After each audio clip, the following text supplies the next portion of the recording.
excited to welcome Dr. John Tsang from Yale University, who will talk to us about systems human immunology, immune setpoint, and immune health today. Welcome, and thank you for joining us.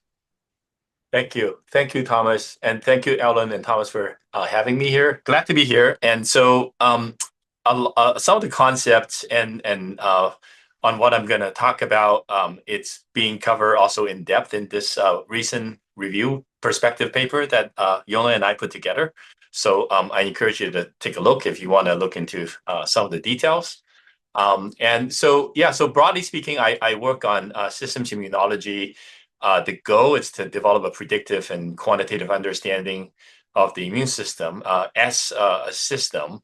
So in my view, it's more than immunology with omics data in the sense that a lot of my immunology colleagues these days see that we can generate lots of data and therefore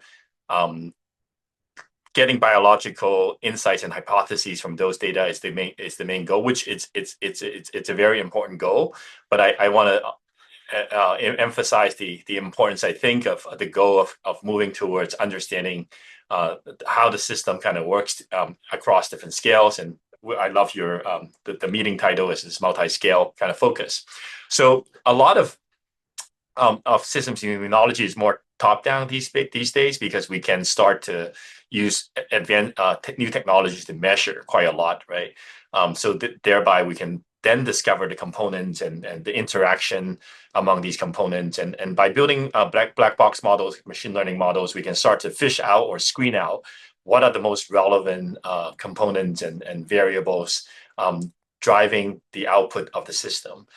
The other one that we and others have also worked on, it's sort of more bottom up, trying to understand emergent phenomena, kind of systems immunology, and trying to build more quantitative dynamical models of the system. And you're likely familiar with pictures like these where you sort of depict interactions at different spatial and temporal scales involving molecules, cells, and also and how cells interact over both space and time.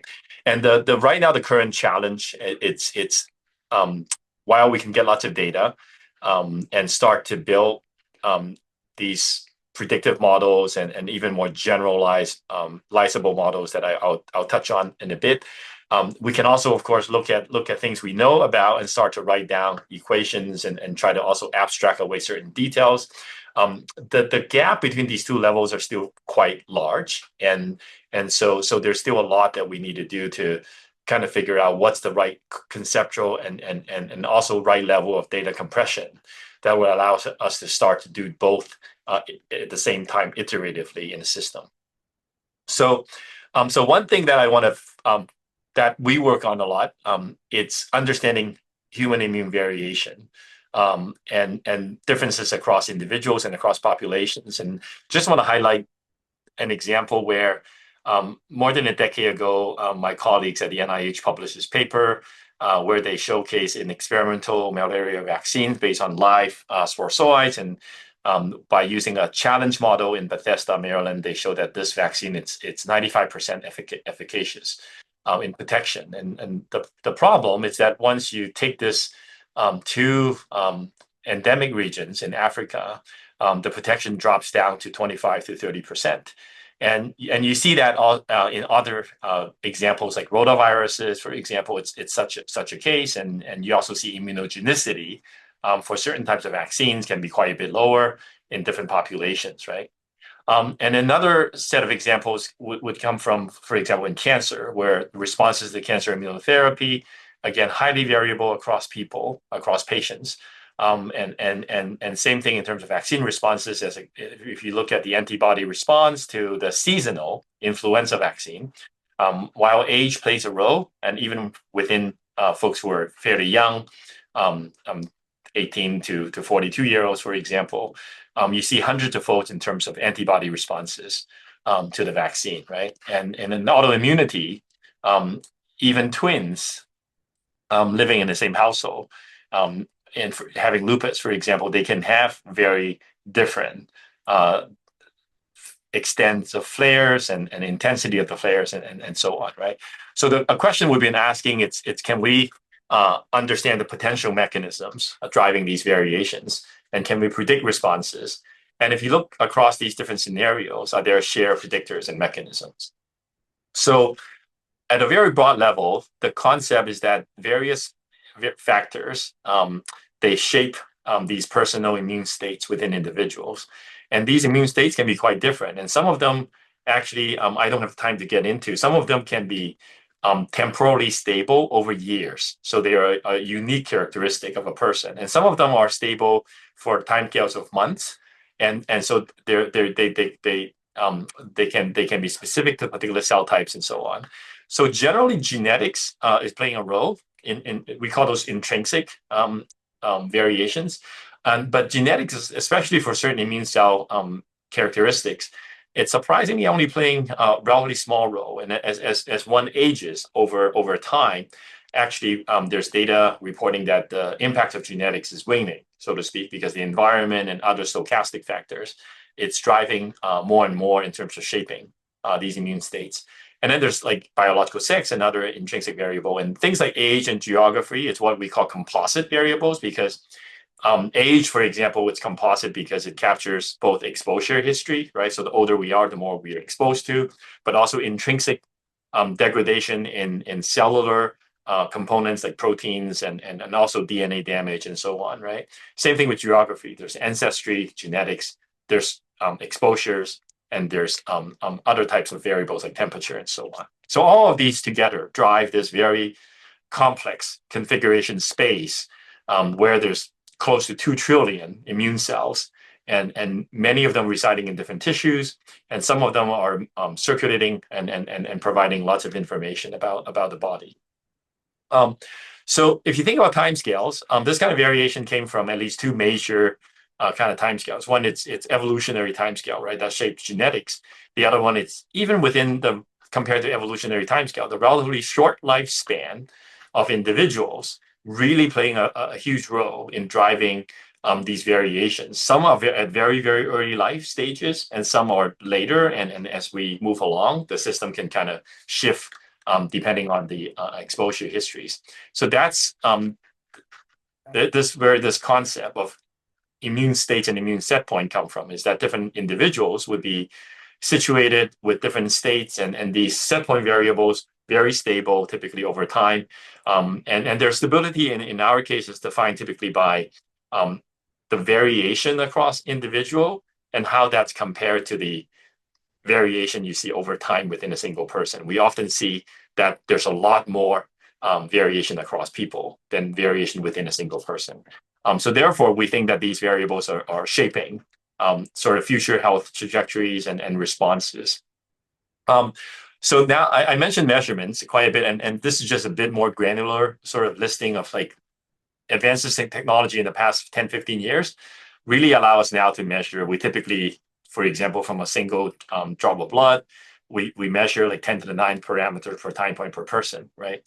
So we get quite a bit of data from cells. So we take cells and generate multimodal single cell data, surface proteins, transcriptomics, chromatin accessibility, and you can also sequence the TCR, BCR, and you can also take the cells out and do in vitro stimulations and look at signaling and RNA responses.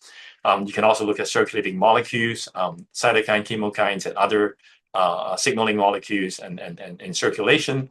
And antibody profiling is also becoming fairly mature. You can now look at a panel of specificities, both against pathogens, but also against self. And if you can get tissue sampling, for example, we've been looking at the skin, so we can do fairly detailed single cell level spatial profiling as well. So our journey started more than a decade ago when we did a study at the time at the NIH where we just enroll a bunch of healthy people, gave them a flu vaccine, and then look at their baseline and also look at their acute and longer term responses, and integrated a variety of data at these time points and ask, what are the potential predictors that can explain variability in the antibody response? And quite surprising at the time, we actually found that the baseline characteristic of that person, so before someone gets a perturbation, in this case, the vaccine, there's temporally stable states characterized by the frequency of certain immune cells and the transcriptional state of those cells. That actually predicted the response to the vaccine. And then further later on, we took that initial signature and reduce it to specifically involving transcript only, because that allows us to take various public data sets that we didn't generate the data from and just ask, would this predictive signature also predict high and low responders in different seasons and different individuals? And we found that to be the case in flu and also in yellow fever. So that's when we sort of coined this concept of the baseline set point, and that different people, they reside in different initial set point states. And when a perturbation comes in, you could have high and low responses. Another thing that we wonder about was, could the same set point state that predicted vaccine responses, could that have any relevance in autoimmunity? In particular, we were intrigued by lupus. So here's depicting one single lupus patient over time. And on the Y is depicting the degree of disease activity or flares in this single individual. You can see that this person from time to time would actually exhibit fairly normal, healthy states. So they have low disease activity. But from time to time, this can go up and come back down again, right?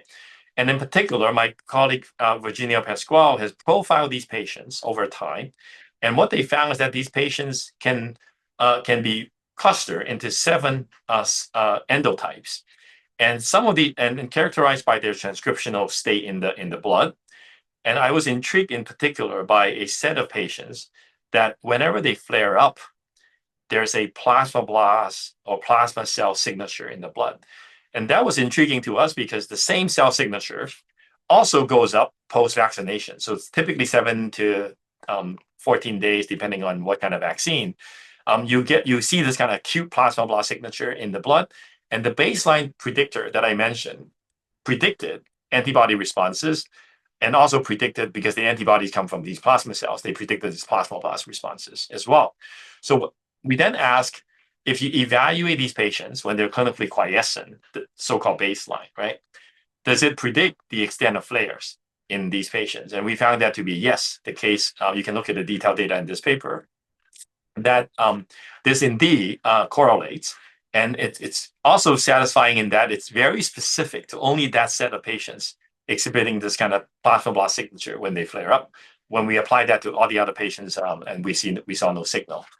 So later on, around 2018, this technique CySeq came along, and we decided to apply that to the cohort level. So we, at the time, there was no off-the-shelf panel, so we titrated our own sort of 82 cell surface marker panel, plus measuring all the transcripts in single cells, specifically in the 10 high-low responders in 10 low and 10 high responders in our cohort, and then contrasting those in a cell type and cell state specific manner, and then ask, what are the differentiating cell states between these two groups of people? And what we found is that the signal that we found at the baseline didn't come from one particular population of cells. They actually came from a network. In this case, a network comprising PDCs, which makes a lot of type 1 interferons. And so these cells in the high responders are already more activated. So even though they're all clinically healthy, and these cells are making more type 1 interferons, such that if you look at immune cells in the blood, most of them have an elevated type 1 interferon signature. And specifically, the T cells also have a CD40 ligand activation signal, and that's correlated with B cells that are more switch. And indeed, this particular switch B cell signal is what we actually initially uncovered back in the very early on that Bethesda cohort that I mentioned. But turns out the underlying signal came from the correlated cell states of this whole network of cells. And the interesting thing is, you can now also reduce the dimensionality of the biomarker space and ask, what's the minimal number of genes I need to capture in whole blood that can actually report on this particular status? And it turns out that this can be captured by using as few as 10 transcripts, right? So this now allows us to just use these 10, for example, as the fingerprint to start looking at more people. And later on, we have done more studies and generally propose this kind of more what we call a naturally adjuvanted baseline immune state concept. So we found that this kind of baseline state I mentioned, they can exist in different forms, both quantity and quality. And in one of the studies where we have an adjuvant, and we ask the question, what are the unique things, the unique immune cell states induced by the adjuvant? We found that what was induced by the adjuvant that you can measure on day one post vaccination with the adjuvant, that unique state induced by the adjuvant actually can be found naturally in the human population. So that was quite interesting, and that people, for whatever reason, naturally they already exhibit this wide variation, and that variation also correlated to responses to the vaccines and so on. The other thing tidbit I want to highlight is instead of using the vaccine as a probe to probe people, some of it you can actually recapitulate by doing in vitro stimulations. So, for example, we found that if you take cells from the baseline of healthy individuals and you stimulate them with the LPS, and then you measure their signaling response, in this case, p-ERK and p38 and so on. And we found that the high responders actually responded better in a way to the LPS stimulation. And this provided already an indication of who is going to respond high versus low. So while the in vivo perturbation, the vaccine, it's a very nice tool, right? Because it provides it with a progression of responses, and we can link it back to the baseline differences. And these kind of in vitro tools also allow us to start tease these kinds of differences apart by using agents like LPS and other cytokines. So then another question we've been working on over the years is how are these baseline set point states established, right? I mentioned that they're different across people, can be quite stable. So one angle we've been looking at is actually looking at early life and asking what's going on at very early life, like looking at infancy and even back in pregnancy, in utero. And so there, and I won't have the time to go into those, but certainly there are very important set point states that are set very early on in life, and they can actually be quite stable over multiple year timescales. The other question we've been asking is, can environmental perturbations change these set point states? And you may have heard experiments in mice, for example, where if you fetch a mouse in a pet store where they have been exposed to oxidative environmental perturbations over time, if you compare them to SPF and B6, very clean, their immune system are very different, right? And some of these are not far from just antigen-specific differences in terms of clone and T and B cell clones, but they actually shape cell states in ways that are, again, quite permanent. So the basic concept is that if someone gets a inflammatory perturbation, we typically expect them to kind of go back to baseline. But what if that also sets a new set point, right? So some of you may have heard this concept of train immunity, where especially in innate cells like monocytes, this kind of phenomenon has been reported, where a perturbation can set new sort of epigenetic marks in cells like monocytes, right? But the question is, more broadly speaking, in a network, for example, kind of concept that I mentioned before with the baseline, can this kind of thing happen, right? So this, and it is an example where we took advantage again of a natural experiment during very, very early COVID. And so we thought that, well, a lot of the folks got actually mild cases of COVID, never need to be hospitalized. So they basically got an inflammatory challenge, and then they recover again, and they're clinically healthy. So what if we probe them using a different antigen, in this case, influenza vaccination, right? So Rachel Sparks, a former clinical fellow in the lab, basically enrolled people who had one bout of mild COVID, fully recover, and then by default, she gave them the flu vaccine. And then she also enrolled a group of people based on antibody testing, never had COVID, and she gave them the flu vaccine as well. And what we observed was quite surprising, is that having had this prior COVID actually reverted the role of males and females. And for some reason, the males actually have shifted their baseline in a state that involved a set of cells called virtual memory CD8 T cells. They became very innate-like. So when you give them a flu vaccine, they make interferon gamma very quickly early on and prime multiple downstream responses. So the COVID recovered males now have a much more potent plasmablast and antibody response to the flu vaccine. While the females, they are not different. They're very much the same. And so this is comparing to when you just vaccinate normal, healthy people. Typically, the females have a stronger response because their initial inflammatory response is more potent.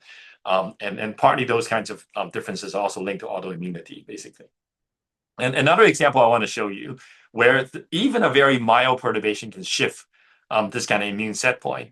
It's in this study where we had looked at people receiving a H5N1 vaccine with the adjuvant ASO3, which is a very potent induces all sorts of inflammatory pathways, and versus people who just got the vaccine with just the antigen but no adjuvant, basically. So we developed a computational approach to unbiasedly look at the response, and ask what are some of the dynamical patterns that emerge, right, in people who respond, because we collected, as you can see, lots of time points. So 5 samples within the first 24 hours after the first dose, and another 5 time points after the second dose, and also days afterwards. So by doing unbiased analysis, we found the following 14 patterns. For example, one of them involved 196 transcripts and has a very acute peak after the first dose of vaccination. But then if you can see, look at the response to the second dose, it's actually attenuated in this particular pattern, right? While another different set of 337 genes, they have one peak, and then the second peak actually happened earlier and stronger, basically, and so on and so forth. But one particular pattern got us intrigued. So we can see this GP06, 196 genes, it got induced very early on. But then even by 100 days after the first dose, it's still persistently higher in these individuals, right?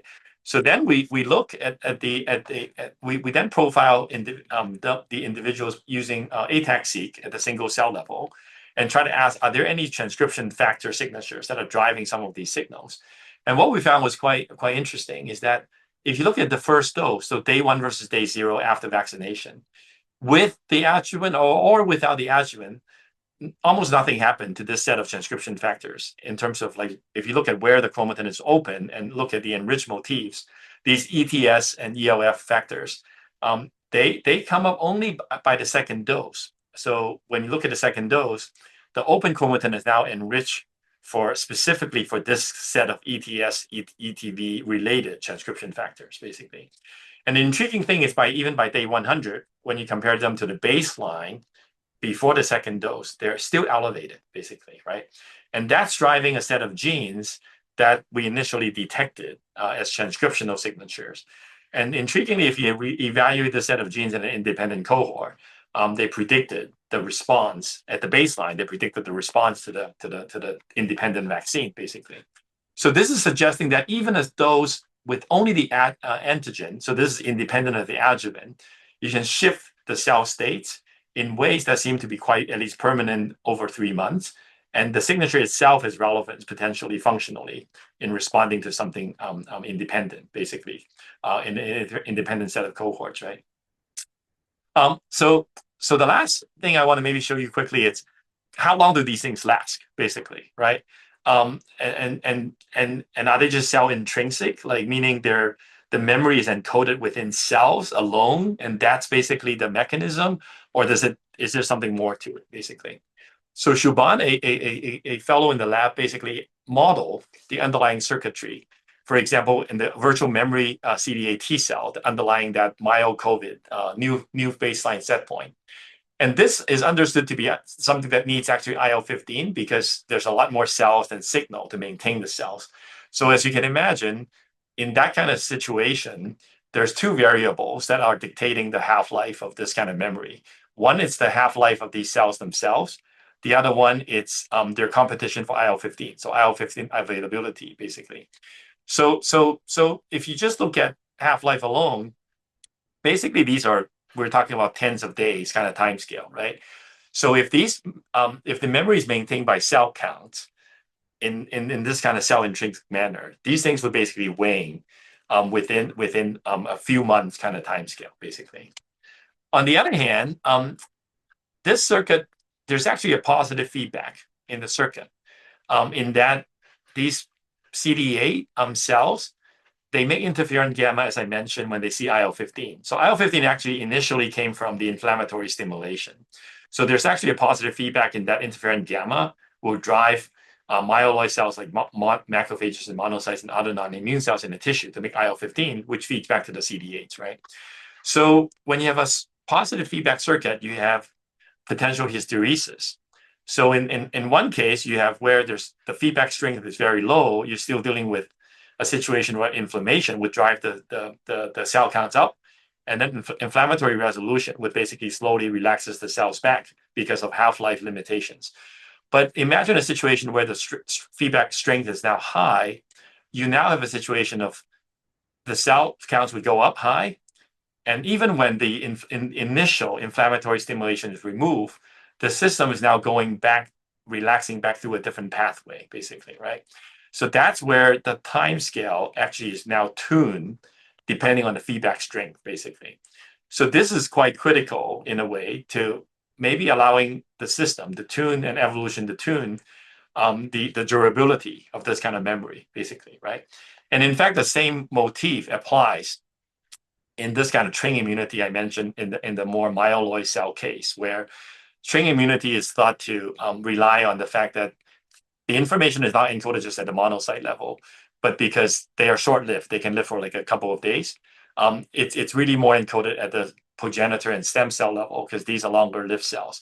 But if you model it out, the same limitation applies with an additional caveat in that there's information transmission fidelity limitations. In other words, as these cells differentiate, if they indeed encode information epigenetically, the fidelity at which these information gets propagated down to the effector cell level, it's actually, again, another limiting factor, right?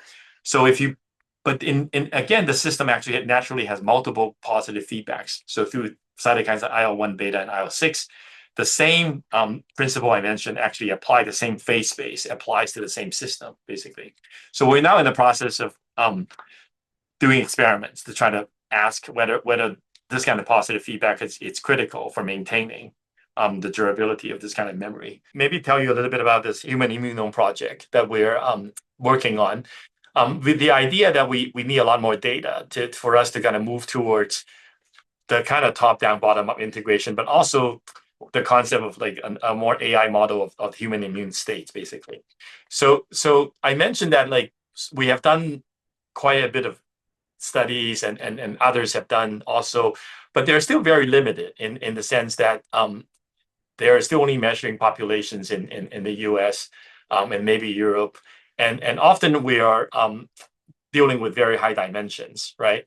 And our ability to kind of map out that high dimensional space, this human immune state space, is limited because of the curse of dimensionality, right? So I think many of you understand this concept where if you look at a system that operates in one dimensions, it's fairly easy to get a few examples, and now we can start to learn from these examples on how to interpolate the white spaces. But this becomes increasingly harder when we look at higher and higher dimensions, because it doesn't matter how many samples we measure, the empty space will be gigantic, basically, right?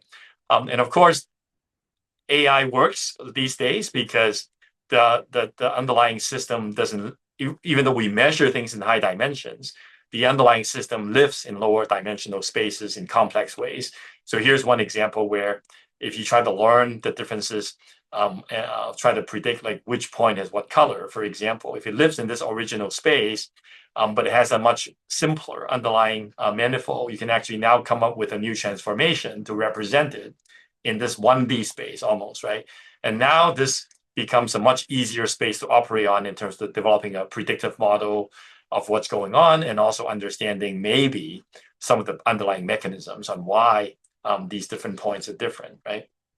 So we kind of apply this kind of concept recently in this paper, where we indeed have measure, just like the examples I showed you before, we measure the cells, the circulating proteins, and the chromatin, and so on within individuals. In this case, we actually look at people, not only like clinically healthy people, but people, I call them corner cases, people suffering from various monogenic diseases, because we like to study them because they're like knockouts of different genes in the immune system.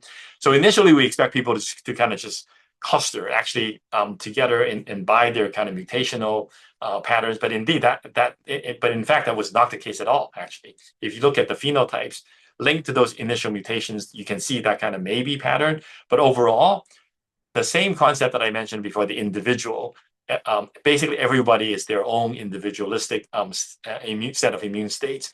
So when we try to ask the question, can we now find a lower dimensional representation of these people? So each person is represented just by a vector of numbers that we got from cells and their transcriptional states and circulating proteins and so on. And we have no labels in this left-hand side exercise. That's why we call them totally unsupervised, right? And ask, can we find a representation that can compress the dimensions, but at the same time, it captures most of the variation in the data.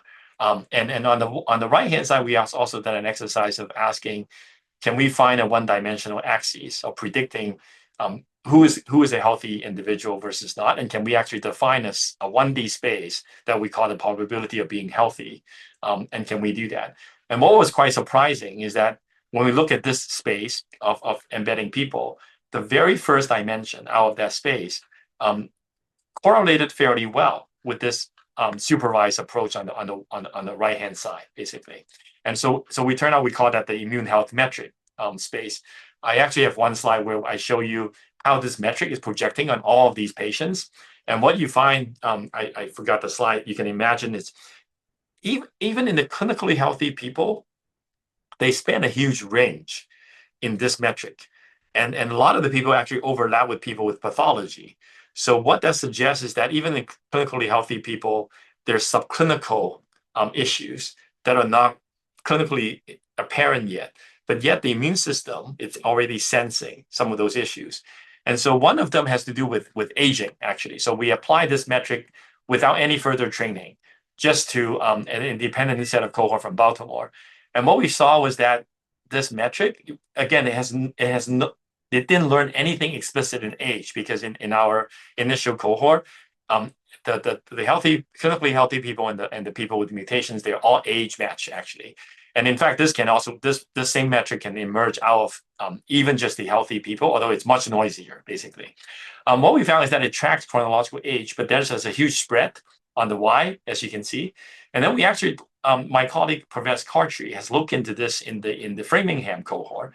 And what he told me was that this residual, people who are situated here, who are immunologically healthier, they have their time to death, it's significantly longer than people over here, actually, right? So as you can see, this is also tracking organ statuses in terms of heart, and because we're looking at, for example, here in the heart failure patients, and different extent of the disease, and also can track therapeutic responses in RA, right?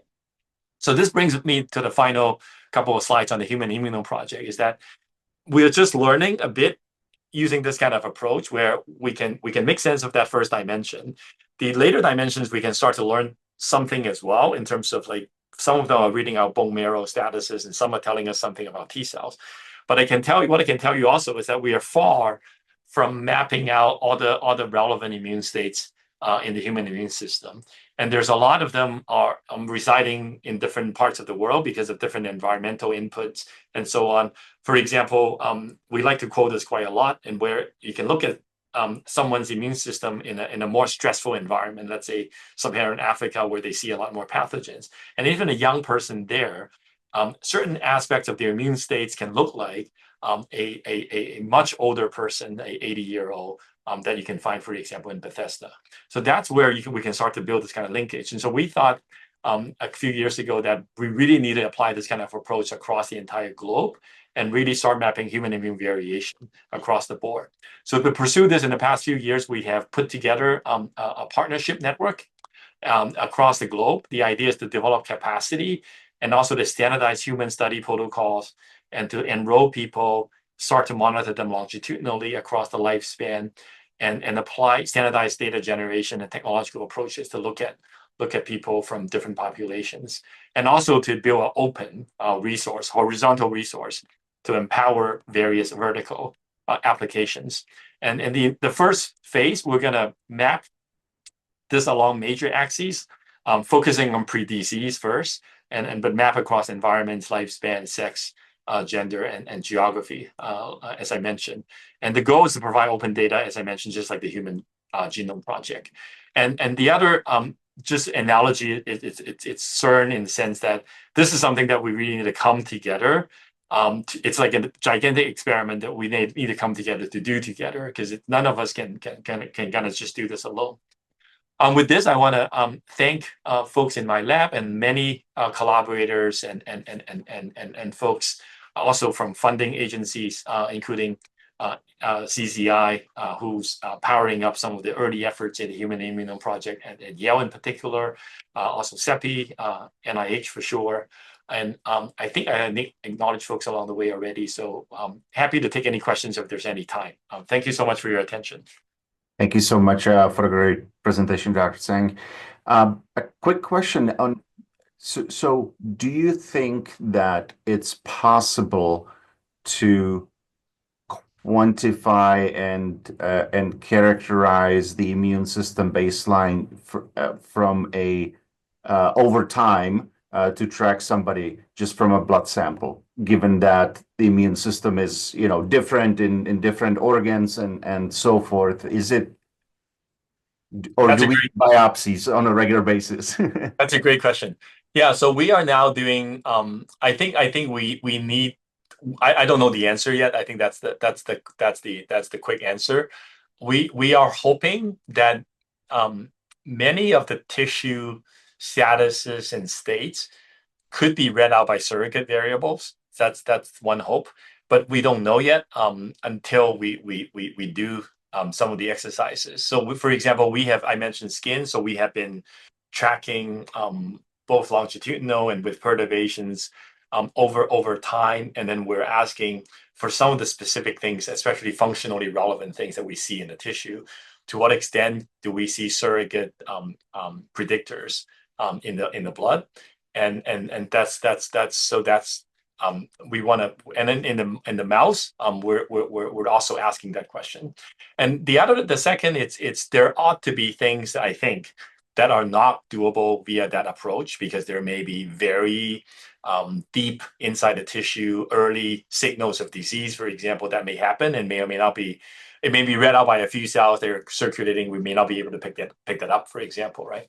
That's where actually that's a key concept behind the CCI BioHub that we form in New York. So that involves collaboration between Yale, Rockefeller, and Columbia. The goal there, it's to ask the question: can we engineer cells that have a specific targeting capacity? So the cells can naturally go into, say, the liver, and then that cell can stay in the liver for a certain period of time, and we can engineer in sensors, and that become our data collection device, so to speak. And that actually can collect specific information and census information, and then we can collect data that way. The reason why we're doing that is because, in a way, the immune system is basically doing that in the background every single day. We just haven't figured out how to read it, and we just haven't figured out whether that information it's in the tissue or whether we can draw them out and so on, right? But instead of relying on just the natural system, why can we leverage all the existing capacity already in the system, but engineer them in a specific way to allow us to do that? So that's the longer term goal. But in the shorter term, I think really exploring this blood organ interface, it's something that we would like to get a sense of. For the Human Immunome Project, for practicality reasons, we can of course draw blood and maybe do some swaps in most people, but in terms of tissue biopsies and things like that, would be in a subset of people that would allow us to do this kind of exploration. Yeah, but it's a great question. I think that's one of the big frontiers. Yeah. Thank you. Appreciate it.